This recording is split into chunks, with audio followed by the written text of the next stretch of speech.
여러분 반갑습니다. 말씀의 뿌리 내린 믿음 6번째 묵상 베드로전서 2장 1절에서 3절입니다. 그러므로 모든 악독과 모든 기만과 외식과 시기와 모든 비방하는 말을 버리고 갓난 아기들같이 순전하고 신령한 젖을 사모하라.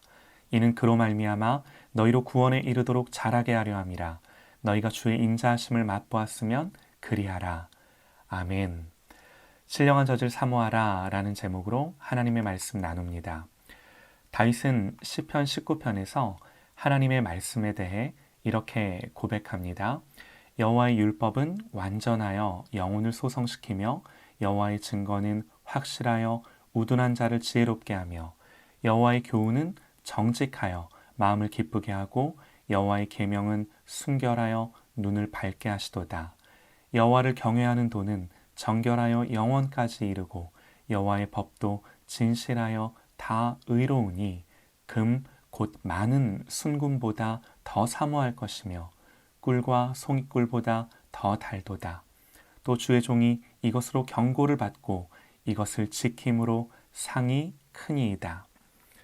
다윗이 하나님의 말씀에 대해 이렇게 고백할 수 있었던 것은 어디서 배운 게 아닙니다. 삶에서 하나님의 말씀을 읽고 경험한 거죠. 말씀이 지혜를 주고 눈을 밝게 하고 영혼을 소성케 하는 것을 자기가 직접 경험한 거예요. 우리도 그런 경험이 있을까요? 말씀 때문에 인내하게 되고 분별하게 되고 원망과 불평이 잠잠케 되고 또 말씀이 주는 힘과 위로로 어두웠던 마음이 새롭게 되고 다윗은 말씀을 읽으며 이런 것을 경험하다 보니 말씀을 정금보다 더 사모하게 되고 꿀보다 더 달게 되었다고 고백하는 거죠. 또 주의 종이 말씀으로 경계를 받고 이를 지킴으로 상이 큽니다. 그럽니다. 여러분 성경을 읽는 것이 왜 중요한가요? 또 설교를 듣는 것이 왜 중요합니까? 하나님은 말씀으로 우리에게 경고하십니다. 잠언 14장과 16장에 어떤 길은 사람이 보기에 바르나 필경은 사망의 길이니라 그럽니다. 하나님의 말씀은 우리가 행하는 모든 길에 하나님께서 세우신 안내 표지판이에요. 우리는 때때로 하나님의 말씀이 필요한 것이 아닙니다. 우리는 살며 행하며 모든 순간 하나님의 말씀이 필요한 거죠. 그리고 하나님은 그 말씀으로써 순종을 요구하십니다. 거기에 반응하고 순종함으로 우리에게 상급이 있는 거죠. 사랑하는 여러분, 말씀이 정말 귀한가요? 사모할 만한가요? 말씀 그대로 물질보다 더 사모할 만하고 꿀보다 더 달게 느껴지도록 말씀에서 은혜를 경험하는 저와 여러분 되시기를 소망합니다. 이런 생각을 해봅니다. 이렇게 고백하는 다윗에게 하나님의 말씀은 의무와 책임이었을까요? 신명기를 보면 왕에 대한 규례가 나오는데요. 그가 왕위에 오르거든 이 율법서의 등사본을 레위 사람 제사장 앞에서 책에 기록하여 평생에 자기 옆에 두고 읽어 그의 하나님 여호와를 경외하기를 배우며 이 율법의 모든 말과 이 규례를 지켜 행할 것이라 그럽니다. 하나님은 누구든지 왕이 되면 마땅히 말씀을 곁에 두고 평생을 읽고 배우고 행하라 말씀하세요. 왕의 책임과 의무인 거죠. 그러나 다윗에게 하나님의 말씀은 의무와 책임 이상의 누림과 즐거움이었던 거죠. 성경은 우리가 이렇게 하나님의 말씀을 대하라 가르쳐 줍니다. 오늘 말씀에서도요. 갓난 아기들 같이 순전하고 신령한 젖을 사모하라 그럽니다. 어린 아기들이 의무와 책임으로 엄마의 젖을 먹지는 않습니다. 그러니까 아기들이 엄마의 젖을 사모하듯 우리에게 신령한 젖을 사모하라 라는 말은요. 단순히 성경을 열심히 읽어라 그런 수준으로 하는 말이 아닌 거죠. 성경을 의무와 책임이 아니라 누림과 즐거움으로 대하라 권면하는 거예요. 그런데 문제가 있습니다. 당연히 그렇게 해야 되는데 그게 마음처럼 되나요? 안 되는 거죠. 지난주에도 말씀을 드렸습니다. 이것이 우리에게 저절로 되는 일이라면 성경이 이런 권면을 할 이유가 없을 겁니다. 그러니까 우리를 너무나 잘 아시는 하나님이 우리가 그런 수준에 있기 때문에 말씀을 누리는 것이 아니라 때로는 의무와 책임을 대하는 것으로 우리가 그렇게 성경을 대하는 것을 아시기 때문에 이렇게 말씀을 하시는 거죠. 그러면 우리가 어떻게 말씀을 사모하고 다윗처럼 정말 정금보다 더 사랑하고 꿀보다 더 달게 느끼며 갓난아기가 젖을 사모하듯 그렇게 사모할 수 있을 것인가? 우선 말씀 그대로요. 3절에요.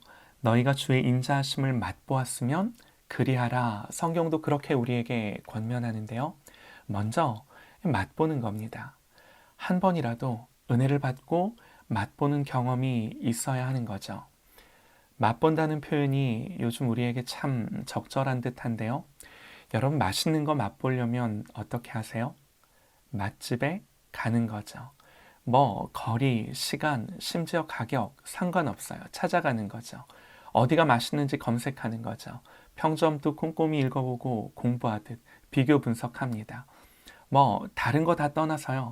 여러분 성경에서 하나님의 은혜를 맛보기 위해 이것보다 못해서야 되겠습니까? 우선 말씀을 읽고 듣고 가까이 하는 겁니다. 복음서를 보면 어쨌든 주님 앞에 은혜 받았던 사람들은요. 누가복음 15장에 모든 세리와 죄인들이 말씀을 들으러 가까이 나아오니, 또 마태복음 5장에 예수께서 무리를 보시고 산에 올라가 앉으시니 제자들이 나아온지라 입을 열어 가르쳐 이르시되, 누가복음 21장에도 예수께서 낮에는 성전에서 가르치시고 밤에는 나가 감람원이라 하는 산에서 쉬시니 모든 백성이 그 말씀을 들으려고 이른 아침에 성전에 나아가더라. 모두 다 하나같이 말씀을 듣기 위해 주님께 가까이 가기를 원했던 사람들이었습니다. 우리가 맛보기 위해서 가장 먼저요, 말씀을 가까이 하는 겁니다. 말씀 앞에 나아가고 말씀을 읽는 겁니다. 그리고 말씀을 읽으실 때요, 요즘 우리가 큐티를 하면 성경 본문을 바르게 이해하려 하기보다는 느끼는 것으로 치우칠 때가 많이 있는데요. 그러나 하나님의 말씀을 바르게 이해해야 하나님을 향한 바른 감정이 만들어지는 거죠. 은혜는 단지 느낌이 아니라 진리와 함께, 진리의 바른 이해와 함께 오는 것입니다. 말씀을 바르게 이해하려는 그 어떤 수고도 하지 않는 것은요, 바른 태도가 아닌 거죠. 베드로전서 1장 10절에서 11절입니다. 이 구원에 대하여는 너희에게 임할 은혜를 예언하던 선지자들이 연구하고 부지런히 살펴서 자기 속에 계신 그리스도의 영이 받으실 고난과 후에 받으실 영광을 미리 증언하여 누구를 또는 어떠한 때를 지시하는지 상고하니라. 무슨 말인가요? 현대인의 성경으로 다시 한번 읽어드릴게요. 이 구원은 여러분에게 내려주실 은혜에 대하여 말한 예언자들이 열심히 찾고 깊이 연구하던 것입니다. 그리고 그들은 자기들 속에 계신 성령님이 그리스도의 고난과 그 뒤에 올 영광을 미리 알려주신 대로 그 일이 언제 어떻게 일어날 것인지를 알려고 노력했습니다. 하나님의 계시를 받았던 선지자들도 자기가 받은 말씀을 연구하고 부지런히 살폈다는 겁니다. 그걸 위해 노력했다는 겁니다. 또 사도행전 17장에요. 베레아에 있는 사람들은 데살로니가에 있는 사람들보다 더 너그러워서 간절한 마음으로 말씀을 받고 이것이 그러한가 하여 날마다 성경을 상고했다 그럽니다. 성경을 연구했다는 거죠. 성경은 절대로 느끼는 것으로 성경을 읽으라고 권면하지 않습니다.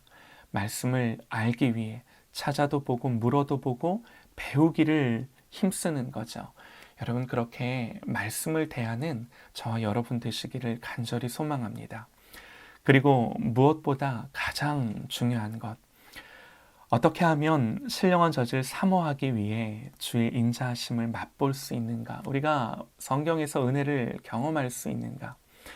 여러분 설령 우리가요 이렇게 하기로 선택과 결정을 해도 우리는 그 선택과 결정을 따라 살 능력이 없습니다.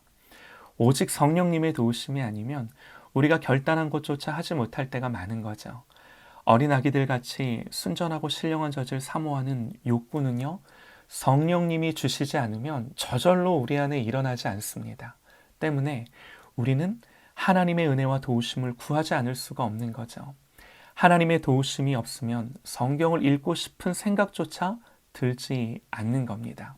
여러분, 그래서 은혜를 간절히 구해야 합니다. 하나님의 영광을 맛보고 싶어하는 그 열망을 주옵소서.